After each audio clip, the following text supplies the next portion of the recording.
So Alex asks, could you run through some split squat variations and what strategies they bias? For example, front foot elevated, rear foot elevated, etc. Absolutely. But first, let's look at the foot as a representation of these early, mid, and late propulsive strategies. So traditionally, we would look at the foot and the ankle as representing three rockers. So the first rocker you would have would be the heel rocker, the second rocker would be the ankle rocker, and the third rocker would be the toe rocker. So each of these represents a phase of propulsion. The early propulsive phase would be as the heel strikes the ground and the foot goes to flat. So I would have early phase propulsion in this element. Then as the tibia moves over the foot, so the ankle is moving, that would be my mid-propulsive phase where I start to pronate more aggressively. The late propulsive phase would be as the heel breaks the ground, the toes extend, and the body is moving well in front of the center of gravity. We can manipulate the split squat to enhance each of these phases. So if we look at the simplest version of the split squat, right away we can pick up a few elements using the foot rocker examples. My front foot is now in an early phase of propulsion and my back foot is in a late phase of propulsion. So always keep that in mind, that even though we may emphasize one element like the front leg, we always have to consider the back leg position. The split squat becomes very useful when we have asymmetries in the ability to compress and expand the thorax and the pelvis.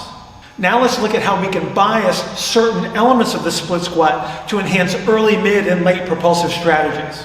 If we were looking at averages, in a typical split squat, we're probably looking at about a 55 to 45% of body weight distribution on the 2 feet. Front foot being 55, rear foot being 45. If I elevate the front foot, I can bias this posteriorly. I'm creating a delay in the propulsive phase. So I can bias this even farther towards early propulsion, which will give me posterior expansion on the front foot elevated side.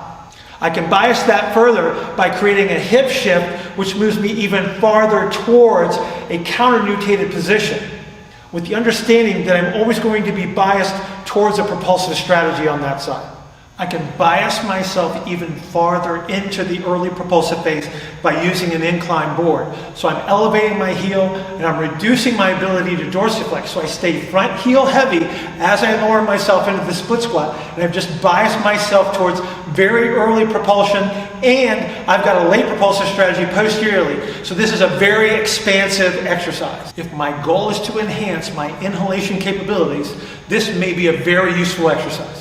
So here's a bonus aside. If you're ever having trouble getting dorsiflexion, use this strategy to create dorsiflexion on the front foot elevated side. Because my weight shift is more posterior, as I move into the split squat, I can move the tibia through middle propulsion with less load. That may allow me to actually access eccentric orientation on the posterior aspect of the ankle and pick up my dorsiflexion.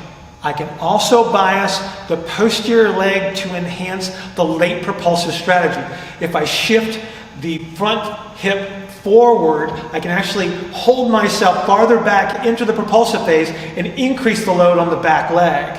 This effectively maintains posterior expansion on the left side in this case to delay the propulsive phase. When I elevate my rear foot, I'm shifting the center of gravity forward. This is going to immediately move me into a mid to late propulsive phase. If I choose to do so, I can elevate my foot even farther and push even more of my center of gravity forward. If you look at the research, if I put my foot on a bench, I get about 85% of my body weight load on the front leg. This will certainly bias me towards the mid to late propulsive phase.